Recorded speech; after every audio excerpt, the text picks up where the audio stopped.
I said, because I know her. I know her father. And this is a lady that I have a lot of respect for.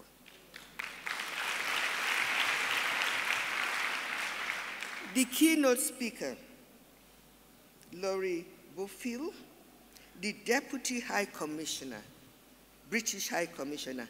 It's nice to see you again. We were together last Friday, and we are here again. It's a pleasure. Esteemed members of WIMBIZ, captains of industry, distinguished guests, gentlemen of the press, distinguished ladies and gentlemen, I am pleased to join Nigeria's most vibrant women association, the WIMBIZ. Please clap for yourself.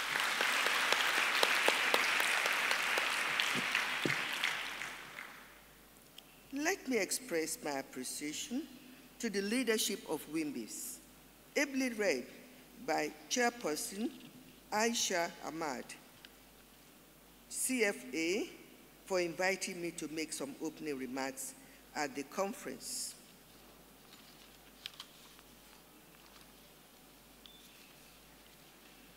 Globally, women play an important role in nation building, contributing immensely in all facets of life.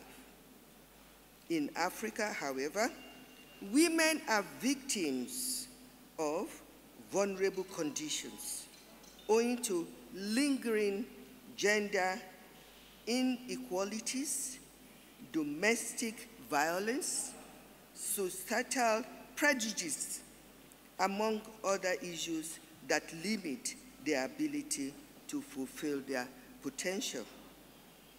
African leaders have made remarkable attempts at the emancipation of women in recent times, legislating against gender inequalities and formulating policies on quota systems favorable to women.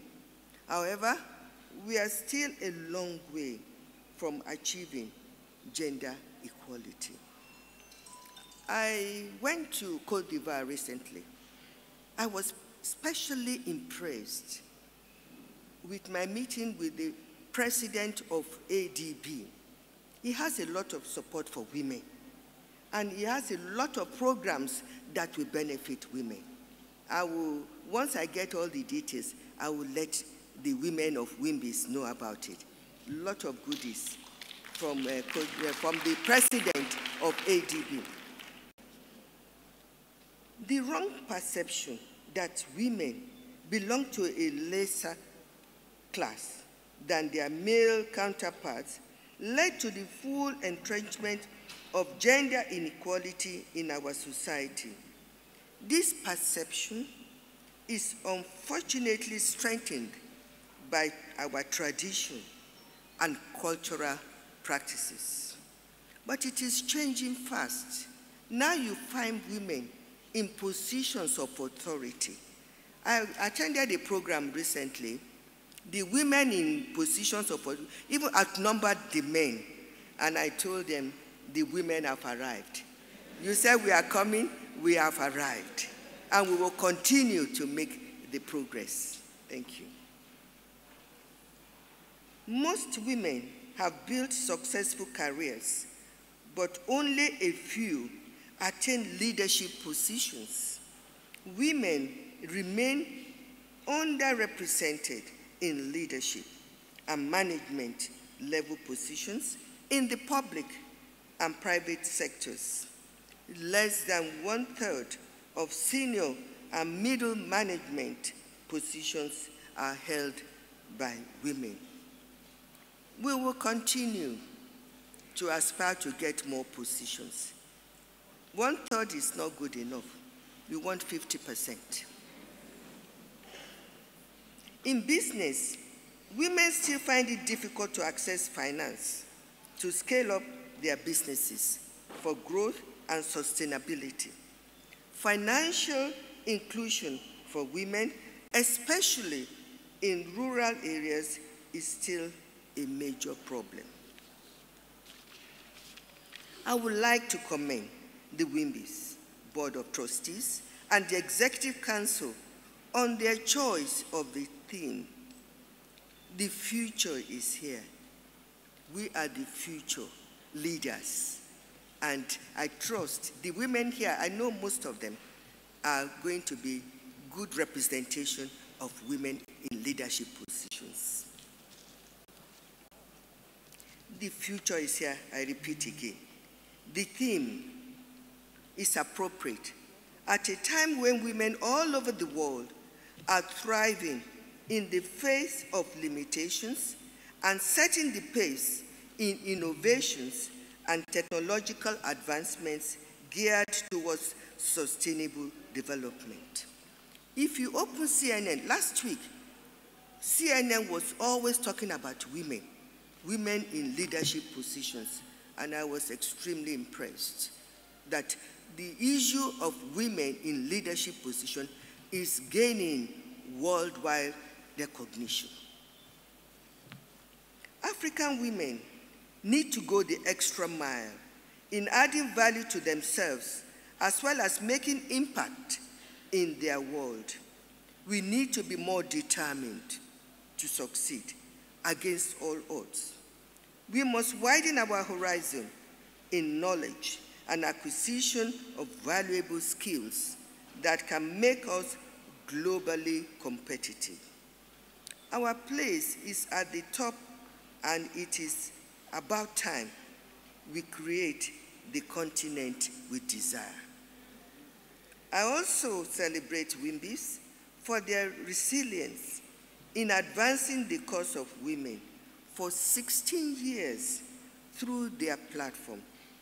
This is no mean feat, as many women-focused organizations often become discouraged with the slow rate of improvement in gender parity. The improvement is like a tiny drop of sand in an ocean. We don't want that. We want more than that. And we will ask for it. We will demand for it. In conclusion, it is clear that limiting women's access to opportunities that untimely ultimately empower them is counterproductive, because gender equality is essential for the advancement of sustainable development and prosperous world. Thus, I actively encourage governments and the private sector to remain steadfast in overcoming gender inequality while expanding female leadership across the world. Your Excellencies, my dear sister Aisha, when next I see you, I will call you Excellency because you're going to be Deputy Governor. Distinguished ladies and gentlemen, I welcome you all most warmly on a warm day to this annual conference of women in management, business, and public service, WIMBIZ. I urge you all to please make the best use of the unique opportunities offered by this conference. I thank you for your kind attention.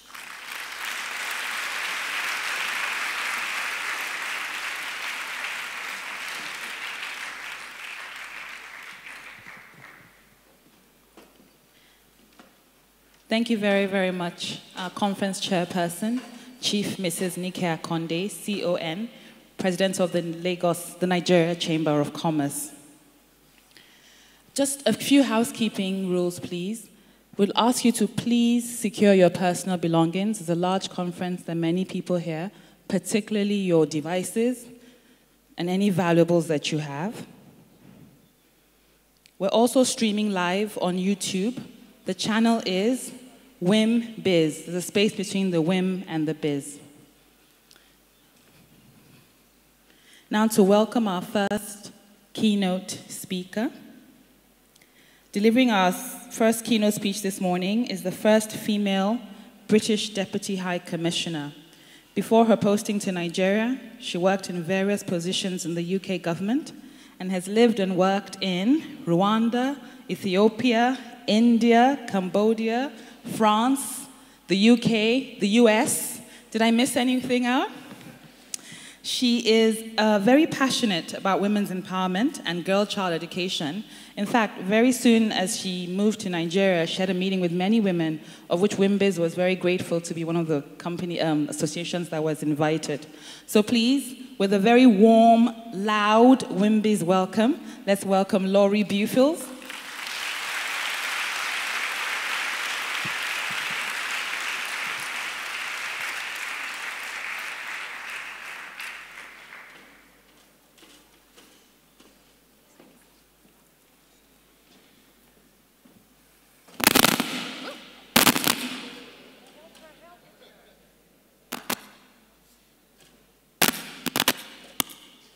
Good morning, everyone. I'd like to start by thanking Aisha for introducing me and inviting me to speak here this morning. It's an absolute honor for me to be here amongst all of you this morning. I also want to thank the WIMBIZ Council and Planning Committee for all they did to make this extraordinary event come together. And I want to thank the WIMBIZ founders for having the bold vision of bringing together women for networking, professional development, and support. There is truly nowhere I would rather be this morning than here with you. And I am thrilled to be in the company of so many inspiring women and men, not least, of course, the chairperson of this event, Dr. Mrs. Nike Akonde. Members of WIMBIZ are truly transforming the way we deliver companies in every industry from finance to fashion, empowering women and girls for some of the toughest challenges that we face. I am intimately convinced that advancing the rights and opportunities of women and girls is the greatest unfinished business of the 21st century. Not in Nigeria, but all over the world. Some days this business feels more or less unfinished. We know from decades of data that encouraging women's participation is right and smart. If you include women in the economy, poverty goes down, GDP goes up. A growing body of research is beginning to demonstrate that companies run by diverse teams perform better. Last year, a big study of more than 21,000 public companies in 91 countries by the Peterson Institute and EY found that bringing more women into high management boosted profitability. It said that a company with 30% female leadership could expect to add up to 6% to its net margin when compared with a similar business with no female leaders. It's critical that women should constitute a critical mass, at least 20% or more at the decision-making level. This is what is correlated with higher performance. So it's not parity across the workforce that matters most for value creation, it's participation at the top. And this, as we know, is where we fail. We have often, as we just heard, women in more junior positions, but not at the top. But also, quite frankly, I'm not very comfortable with this notion that women should be included as it's good for the bottom line. That's not all that matters. And if it wasn't good for the bottom line, should we not do it? Is it solely a matter of using women to further propel the journey of capitalism? What about fairness? Gender equality is both a moral and economic imperative.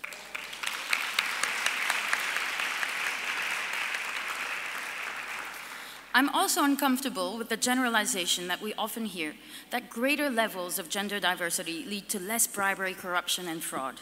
I don't know about you, but I'm a bit offended, as it seems the subtext is that we can't be as greedy as men. Do we not have what it takes?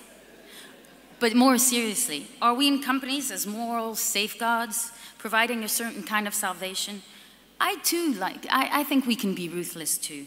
But much more significantly, I think the argument misses the point that we need to be at the top because we are smart and shrewd and creative.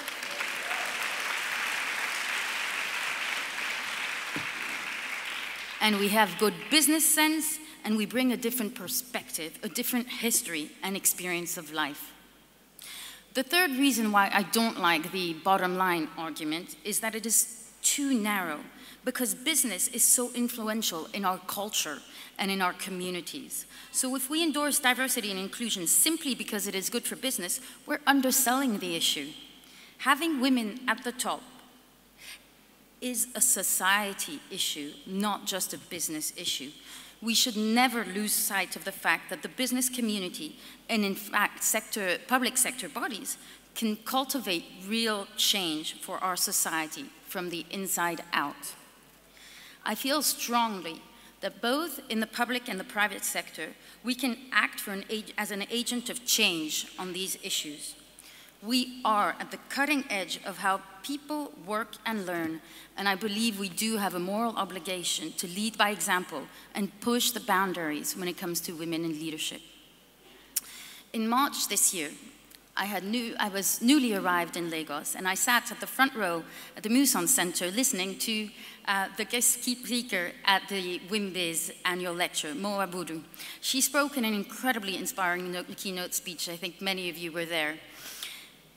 And she said something that struck me. She said, when I interview and I have a man and a woman in front of me, and the man is slightly better, I go for the woman. And I was quite taken back. I consider myself quite a feminist. And I was expecting her to say, when I have a man and a woman and they're equal, I will go for the woman. But she didn't. And the lesson for me is a massive one, that we should vote for women constantly and daily. We should give them a chance. We should coach them, support them. And it was also a reminder that we should put to bed the slightly offensive myth that women backstab each other, or, pardon my French, that they are bitchy with each other. Because in fact, we should be celebrating our sisterhood, because we are the best when we support each other.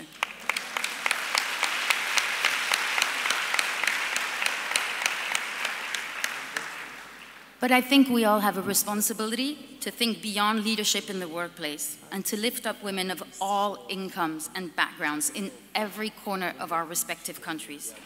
As crucial as it is, corporate feminism is no substitute for concrete solutions that improve the lives of women everywhere.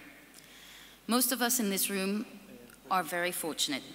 Yes, we did not get here without grit, perseverance, talent, sweat, commitment. But my instinct is that we were also pretty lucky to benefit from a relatively good education, a loving family, and a pretty stable upbringing. It is harder for women at the margins. For most of them, getting on the corporate ladder is not even an option. Yet I firmly believe that the economic empowerment of women is a game changer, both for tackling poverty, but for building global prosperity. And of course, it is right to fully unlock the potential of half of the world's population. Here I'd like to talk about sexual harassment in the workplace. Those of you following British politics know there's been a huge scandal following revelations that a significant number of women working in or around Parliament in the UK have been sexually harassed by men in positions of power across all political parties. The harassment has ranged from inappropriate comments to rape. The scandal has been such that the Secretary of State for Defense had to resign a few weeks ago. The scandal has led to a lot of soul searching in the UK, as well as a lot of pushback from some men questioning what should count as harassment and suggesting that we should be able to draw a line. Otherwise, everyone will be walking on eggshells and worried about being accused of harassment. But haven't we, as women, been the ones carrying that risk over all these centuries? The point surely is that we should never, ever have to feel uncomfortable, fearful, or compromised in the workplace. Ever, period. We should not have to negotiate between what we want to achieve and what it takes to achieve it. We must work to create a working environment in which all employees feel safe. So, where are we at? Are we making progress? And is the future hers? Well, as luck would have it, just 2 weeks ago, the World Economic Foundation published its annual gender gap report. You're not going to like this.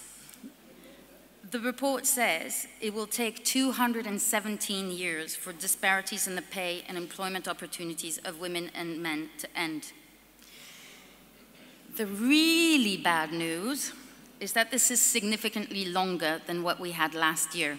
So in fact, the WEF researchers last year found that it would take 170 years versus 217 this year. In other words, across the world, women are further from equality in pay and employment opportunities this year than they were last year. So why am I saying this?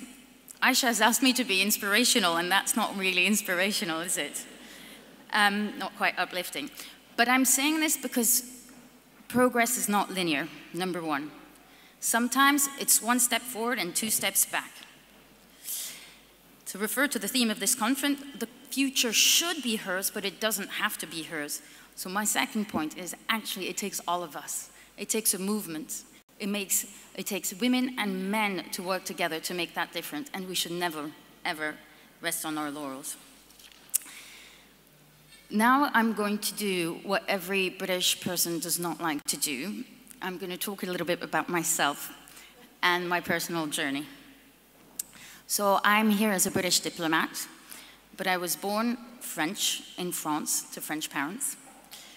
Both my parents came from pretty humble backgrounds. None of my grandparents had been to university, only half of them had finished school.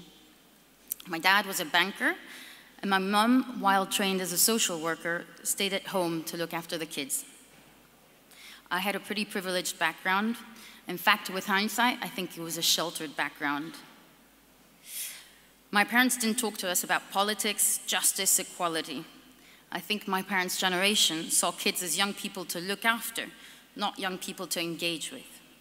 If there's one thing I'd like to do differently with my kids, it's to talk to them about justice, equality, and politics. I think children need to be taught about values from a very early age. When I was 6, we moved to New York, and I was put in an American school. I didn't speak a word of English, but I learned fast. I was put in a special group for kids that were good in math. I was the only girl. I was 6, no one ever taught me about gender, but I was instinctively proud. But soon enough, unfortunately, my bigger sentiment, so common amongst girls, was the yearning to conform and to be like everyone else. I wanted to be able to do headstands like the very popular girls, and I wanted to be like the cool girls in school. And unfortunately, that sentiment lasted a very long time. We returned to France when I was 14, and when I was 17, I set off to university at the London School of Economics for my first degree. And that was the beginning of my political awakening. It was extraordinary. I couldn't get enough of the conversation of global politics and gender politics in particular. I yearned to go and work in international development, to do something with my life that had meaning, to give something, and to make the world a better place.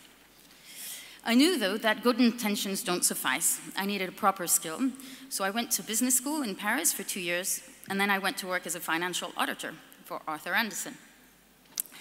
The opportunity came soon thereafter to go and work in Cambodia, as my then boyfriend was posted there. Note the then. When I got to Phnom Penh, I knocked on every single door, but no one wanted to give me a job.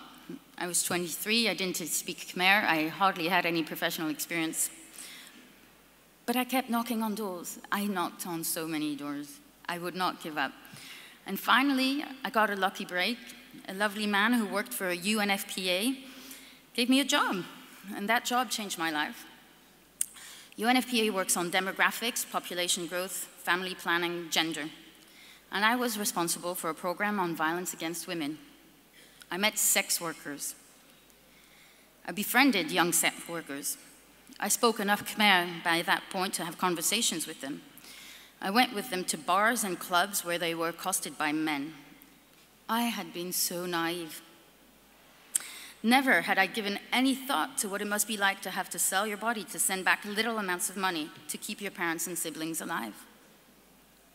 I resolved to dedicate my life to addressing the rights of women, to put it at the heart of everything that I do.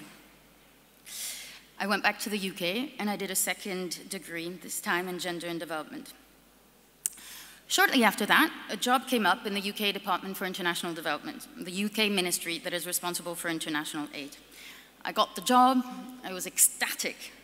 To this day, I remain incredibly proud of being a civil servant. For me, the notion of serving the public is an incredibly strong one. When I turned 30, I got a job in Ethiopia, still working for DFID. When I was 32 and living in Ethiopia, I went with some friends to explore the beautiful region of Afar at the border of Ethiopia and Eritrea. It is one of the poorest places in the world. It is scorchingly hot, covered with salt, as it's been a depression that was once covered by the sea. There, my friends and I were kidnapped in the middle of the night by a group of 40 or so armed men. I feel like quite shaky talking about this.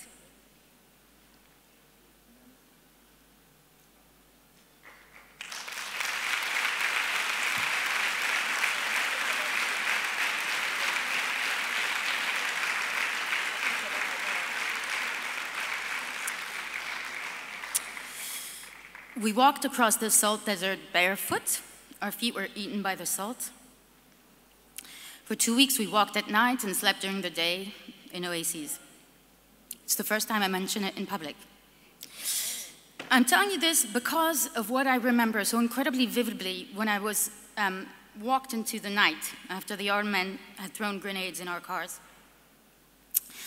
I remember thinking I was going to die, and there were 3 clear thoughts. 1, I don't want to be reincarnated as an Afar woman if reincarnation exists. And it's a bizarre thing to think, right? I'd never thought about reincarnation, to be honest. But I say it because it's deeply shocking that for me, the first thing that I think when I think I'm about to die is just quite horrible the life of such women is. My second thought was that I had no regrets. I'd lived a good life. I was relatively at peace with dying. And I hope my parents would be able to recover and get on with their lives. My third thought was very different. They can do whatever they want with me. I can take it, I'm strong. And this thought surprised me. Through adversity, I found that I was actually so much stronger than I thought. I had a mental strength that I didn't know existed. In fact, we were very lucky. We were released after 2 weeks. I was about to be posted to Iraq, but I didn't go. I couldn't do that to my family. I think they'd gone through 2 weeks of absolute nightmare and hell. And I knew I could develop my career elsewhere. There are always other options.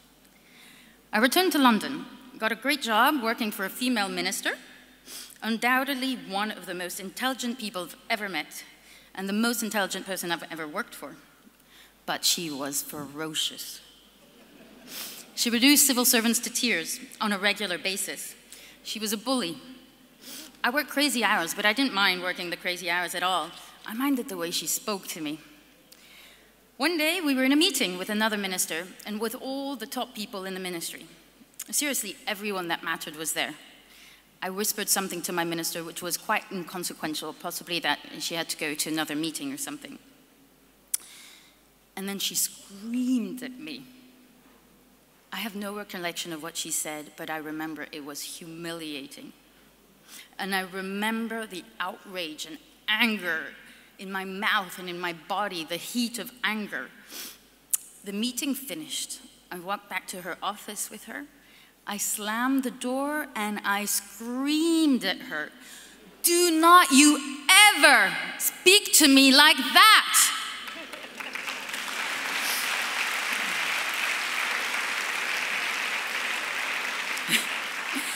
I screamed at her for several minutes. She was totally shell-shocked. I was totally shell-shocked. I really didn't expect this, and nor did she. And now, I'm sure it's like this here, but in the British civil service, you do not scream at ministers. It is not the done thing. But I didn't think. I acted. I did what was right for me at that point. I will not let anyone humiliate me. I will not accept to be treated with disrespect. And it wasn't something I thought through. It was just, again, the heart speaking. She apologized, and she called me 10 times that night. She was so worried, probably worried that I would tell everyone else. I have now.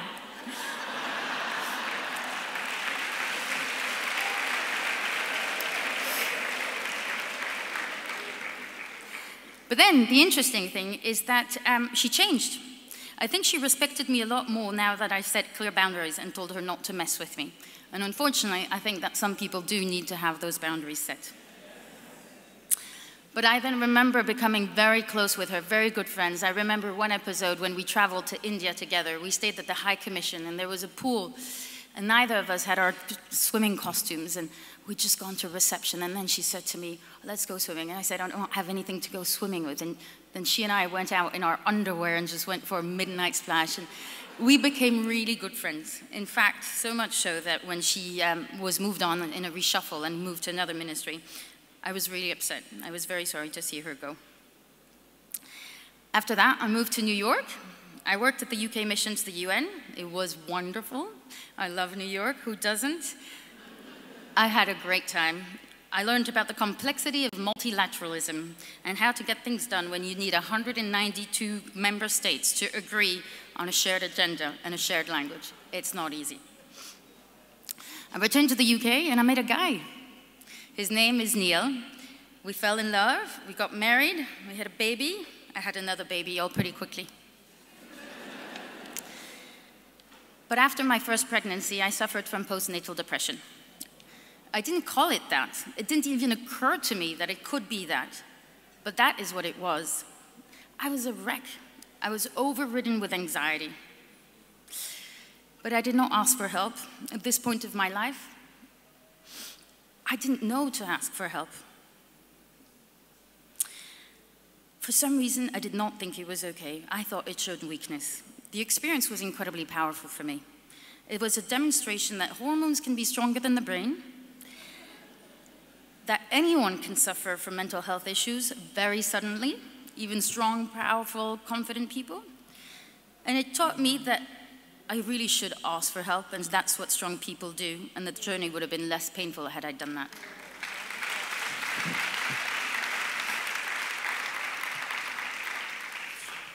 Both of my children's births were difficult. The second in particular, something quite rare happened. It's called cord prolapse, where the umbilical cord comes out before the baby. And the risk of that is that there's no oxygen that goes to the baby, and the baby may suffer brain damage or die. So I was in a hospital in London, rushed to the operating chamber. Within a minute, I had an emergency C-section. The baby came out, but then I hemorrhaged badly.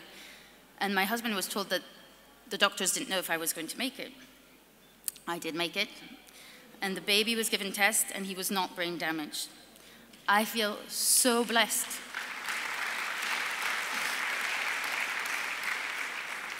So blessed to have been cared for by our public National Health Service. In times like this, you cannot but think of all the women that do not have this good fortune. It further strengthened my resolve to fight for the rights of all women. Aside from those moments, our years in London were happy, but I remember one night, Neil and I went to the restaurant on a date. I remember very well, it was a Korean restaurant very close to the flat where we lived. And I said something like, I'd really like to move back to Africa. Well, it was a pretty rubbish date, to be honest, because we got into a massive argument. Neil did not want to move. He'd set up his own business and worked so hard to get it where it was, and he didn't want to give it up. And what would he do when he moved? And what would he do when he got back if he'd given up his business in any case? I totally got where he was coming from. But I could not just stay put in London. I would go completely claustrophobic, I felt. I imagined myself rusting away if I stayed in the same place forever. Clearly, we didn't solve the argument that night. It took a few years. Neil's business was hard work. I think he saw the appeal of trying something very different, having a professional adventure. He also had traveled the world as a young man and was keen for us to discover a new country together as a family. But there again, I know I was lucky. What about if he hadn't felt that appeal? What about if he had been so desperate to stay in London? What would have happened had both of us been entrenched in seemingly irreconcilable positions? I don't know the answer to that, but I think it's a gendered issue and a gendered question, and one we should talk about together. In the meantime, when I was pregnant with my second child, I applied for a promotion to be what we call in the civil service, a senior civil servant. I know it doesn't sound like much, but it felt like a big deal to me at the time. The interview date was the day I was due to give birth. Great. So I went back to my employer and I told them that I would really struggle to make that date. But they were great. This is an example where an employer can show they care about their women leaders. They accepted to reconvene a board entirely for me a few months after I had the baby. It must have been costly. And I'm very grateful that they did that. I worked so hard for that interview. And then I went in on that day, and it went well, but it's always difficult to tell how well you did. I came home, I got a phone call that same night saying I got the promotion. I literally jumped for joy. Shortly after that, I applied for a job to be the head of the DFID office in Rwanda. I got that job as well. I jumped again. It was a dream come true for me. I was going to head up a country office and run the UK developments program in Rwanda.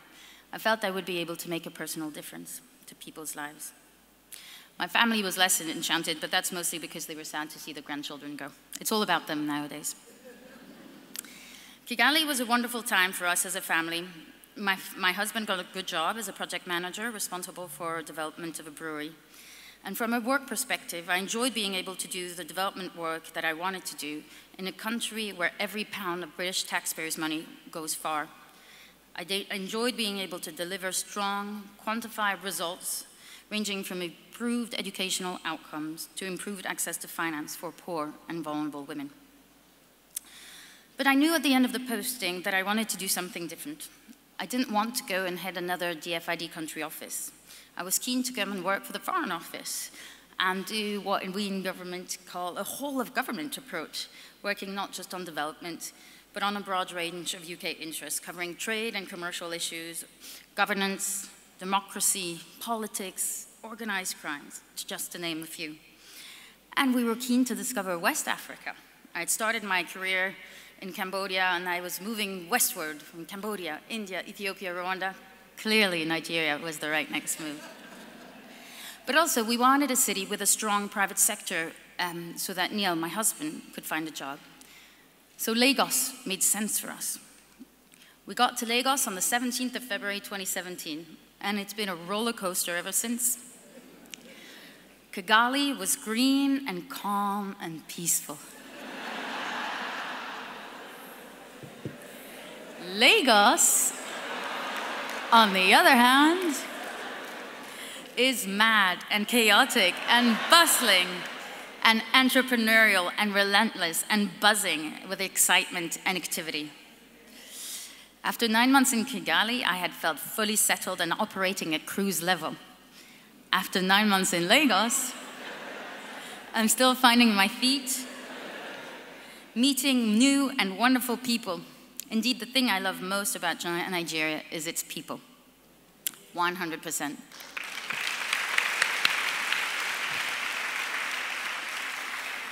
I know generalizations are easy and, in fact, sometimes dangerous, but if I am allowed one, it's to say that I find you Nigerians to be incredibly inspiring to work with. Oftentimes razor sharp, passionate, fun-loving, highly ambitious for yourselves, your families, your country. I feel hugely privileged to be here.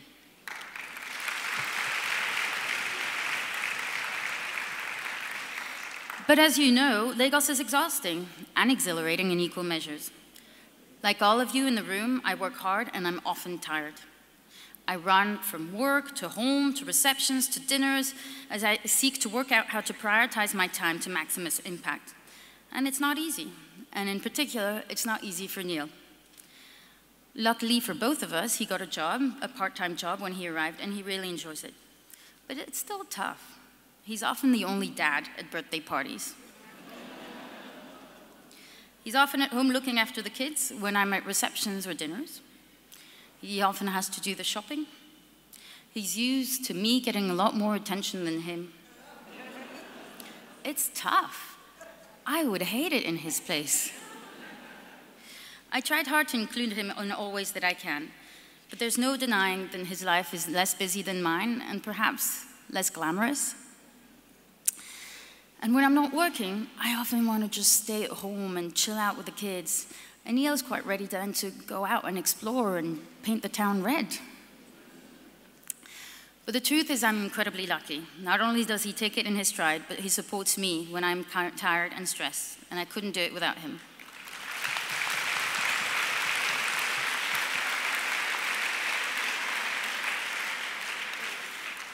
Which brings me to the question of whether, yes or no, you can have it all. And frankly, I don't think there's an answer that's easy and cookie cutter. What I do think is that you cannot have it all without help.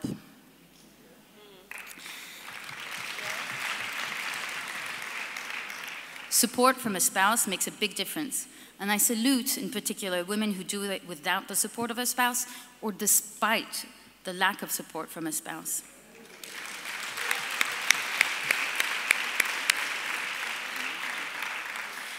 External support from outside helps also makes a big difference, which brings me back to the earlier point I was making, as so few women are in the position that they can outsource core functions of their daily lives. Fundamentally, I also think that we as women need to decide as individuals and as members of our families on what the priorities are at different points in our lives.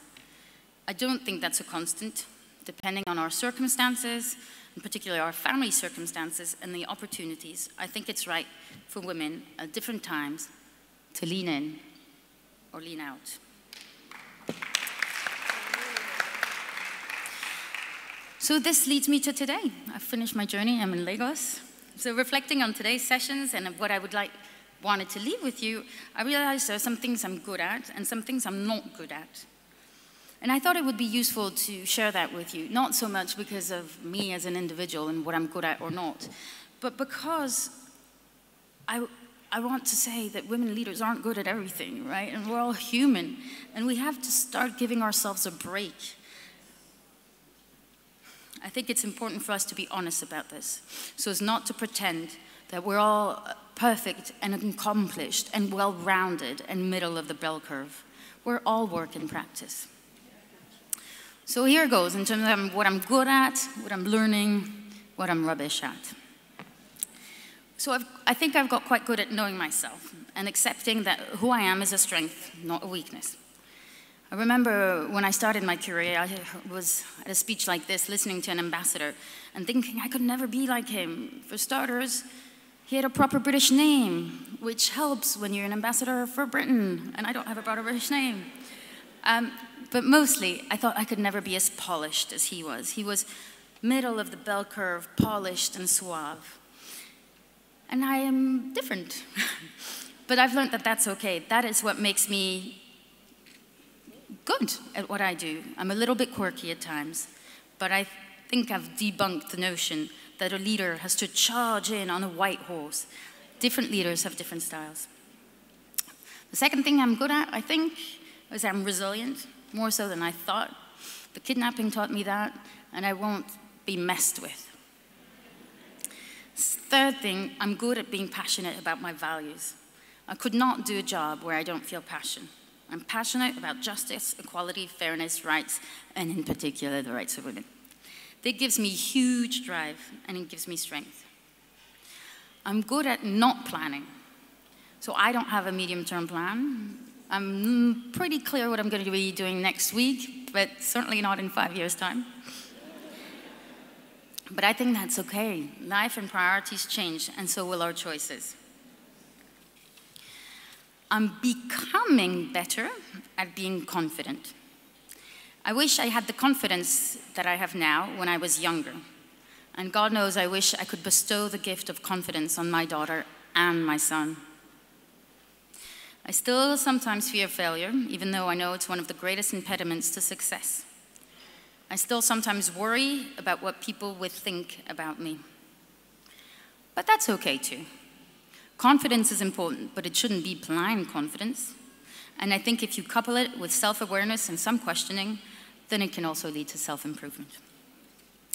I'm becoming better at being a troublemaker, and I enjoy it.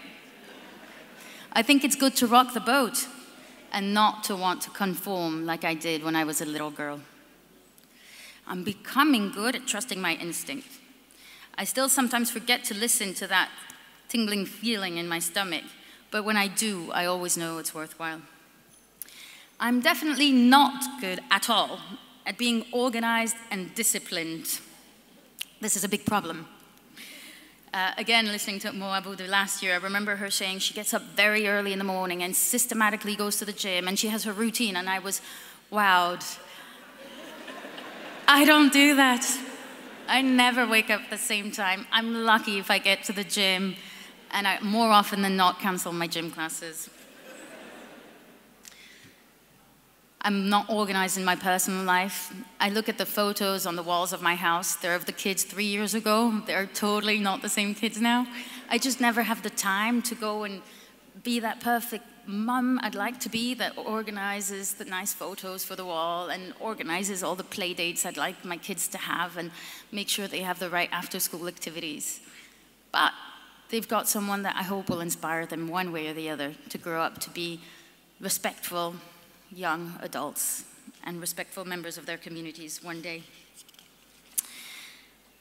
So this brings me to the end of my talk, you'll be happy to hear. But I wanted to leave you with one last thought. I'm very lucky to count as my friends someone called Helen Pankhurst. She is the great-granddaughter of Emmeline Pankhurst and the great-granddaughter of Emmeline Pankhurst and granddaughter of Sylvia Pankhurst. These women were the early suffragettes. Now, the suffragettes, as some of you may know, were a group of women who fought for women's rights in general and the rights of women to vote in particular at the very beginning of the 20th century. And today in the UK, when we speak of the suffragettes, we romanticize them. We gloss over the hardship they endured. And my friend Helen reminds us in some of her written work that the suffragettes were violent freedom fighters and we shouldn't sanitize them. Now, I am not saying this to advocate for violence, quite the contrary, but I interpret what she says as meaning that it's okay to still be outraged and it's okay to be a troublemaker, that we shouldn't forget the heat of the fight. The suffragettes were freedom fighters fighting myopia, intransigence, and brutal repression of the state. The path traveled to effect social change is complex and at times painful. We must not grow tired because change is not happening fast enough. We must not be afraid to rock the boat. We need more women on every table where decisions are made. We must push the private sector and the public sector to do a lot better than it currently is. And we all, each and every one of us, in our families, in our communities, our workplace, and in our politics, we all have a role to play. We must always believe that each and every one of us can change the world, even if it's only a tiny little bit, because every tiny little bit needed someone to change it. Thank you.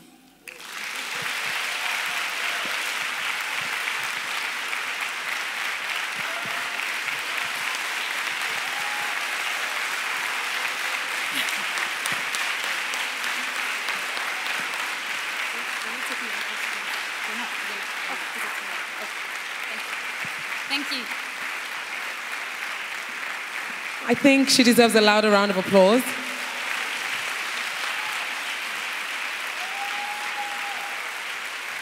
That was very inspiring.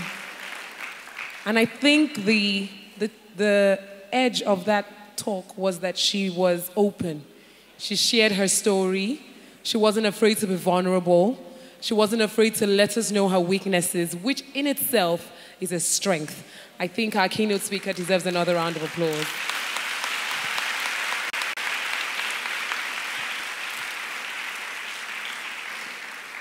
We are moving swiftly along, and one of the things that WIMBIZ is known for is in breaking many negative notions about women.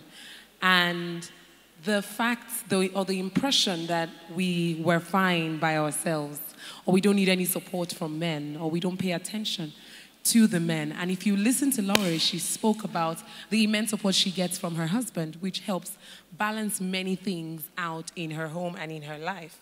At this point, we're going into our first plenary session, and we are going to be hearing from the men. Who's excited about this session? Let's make the men feel, let's just put our hands together for the men in the room. I think it takes a lot of courage to come to the conference. And I know that this year in particular, we're very clear in our communication that men are welcome to register and attend the conference. So another round of applause for the men. To moderate our first plenary is a founding member of the Board of Trustees of WIMBIZ. She's the current Deputy Country Head of the Deutsche Bank, Nigeria. She's a banker with over 25 years experience, and she's very passionate about socio-economic development and very passionate about women, and a very passionate woman herself. Ladies and gentlemen, please welcome our moderator, Mrs. Adiola.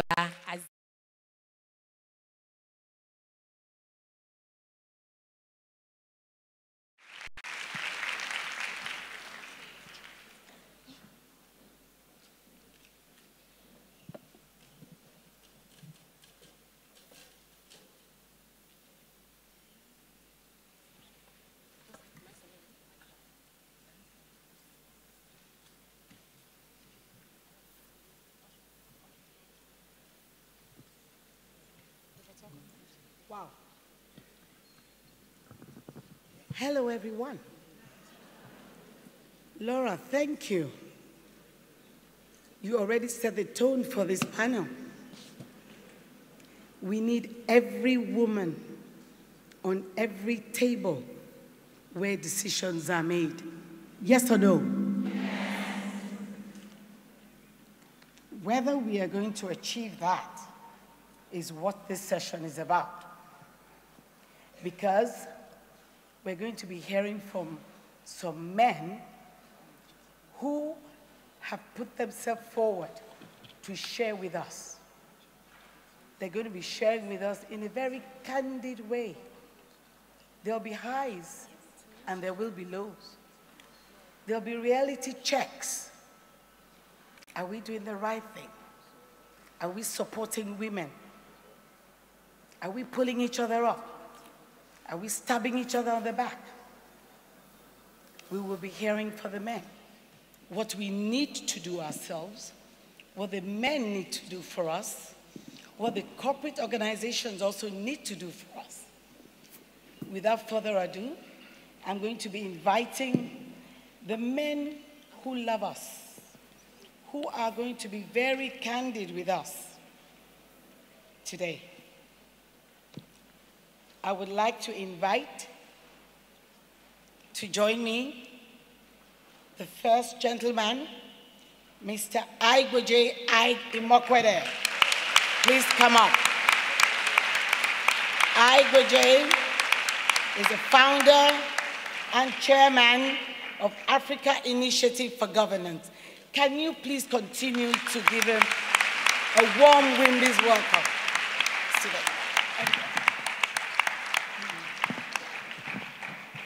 Thank you. The second gentleman I'll be inviting to join us here is Mr. Dan Agbo. Dan is the managing partner, Udo Udoma and Bele Osage, and the chairman of UAC. Can you keep it resounding till they join me here? Anyway. Dan only arrived, I think, this morning to be with us. Please, for that, his dedication and love. The next gentleman is Mr. Tonye Cole. Tonye Cole is Executive Director and co-founder of Sahara Group.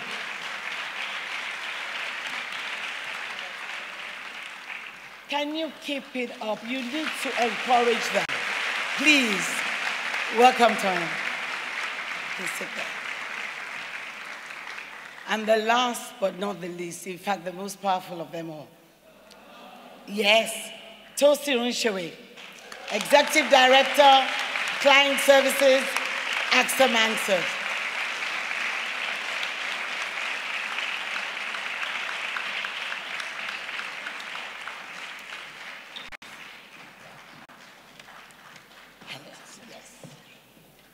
I call them our WIMBIZ men.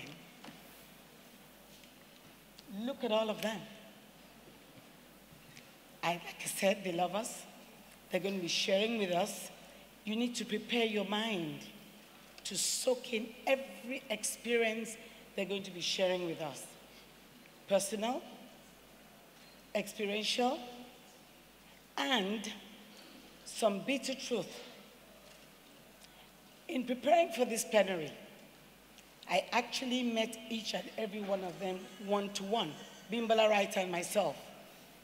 While we enjoyed the meetings we had with them, we were also troubled by some of the things they shared with us. And we thought that in the years when WIMBIZ started, one of the key things we wanted to achieve was to increase the progression of women in senior positions. It was one of our key objectives. 16 years on, we're asking ourselves, have we progressed? What were we doing? We haven't really moved the envelope forward. We were talking to ourselves. We were agitating. We were restless. What do we need to do? The women, the few women who achieved the leadership position at the top, when we engaged them, they were lonely. They were really lonely. Why? Because they were outnumbered by the men. And what were they doing about it? They needed help. So from the outset, we understood that this was something we needed to tackle. We were tackling it until we realized that we were crowding out the major stakeholder. We were not talking to them. How can we not talk to our men in leadership position and expect to move ahead? It wouldn't happen. In March this year, when we were thinking about how we were going to invite the corporate leaders, talk to them, we had a lunch round table. And the lunch round table, we invited the key men in corporate Nigeria to come and talk to the Board of Trustees and the Executive Council to learn from them. What should we be doing? The advocacy that we have done, I must commend our Chair Board of Trustees here, Mrs. Fumi Roberts. She worked actively to ensure that we address this situation. And I would like us to give Fumi Roberts a round of applause. Now, that energy, which she stirred to all of us, has paid off today. Because at that engagement, we realized that we needed to bring that conversation to all of you. We needed to bring that conversation so that if we are going to be at every table where decisions are made, we need to hear the whole truth. And the people to discuss that with us, to hear the whole truth, are the gentlemen sharing the stage with me. Like I said to you, be prepared. They are going to be honest, they are going to be truthful, and we have to soak in everything they're about to tell us. Without much ado, we're going to go right into it, and they will all have a 2-minute opening statement. I will be starting with Mr. Toyeko, if you don't mind. And what I basically wanted to start off with was to find out from them, from their own view, from where they sit at corporate leaders and chief executives. Can they share their perspectives on the current state of affairs we have today regarding the progression of women to senior leadership positions in corporate organizations compared to where we are 10 years ago? How do you think we have fared today compared to 10 years ago? Mr. Cole, can you please start? Good morning, plenty ladies in the house and the very few scattering of men that I see. It's always, Dan asked me a question and said, who bullied me into this panel? So we were chit-chatting, and I said, WIMBIZ always bullies me. Women have been bullying me for as long as I can remember. So, Laura, it's good to be bullied by women. But having said that, look, 10 years, Nigeria has come a long way in 10 years, and I believe that 10 years ago, you would not have seen this many women come together talking about something as important as women in leadership. But I started in a company 21 years ago. At the time we started, we were 29 and 30 as young business people just going into business. When we were doing that, there were 3 men that came together to pursue business, and that's 20 years ago. At the time, the thinking for us was not men, women. Gender did not come in as a thought. We just went in and we continued doing what we were doing. Along the way, we brought in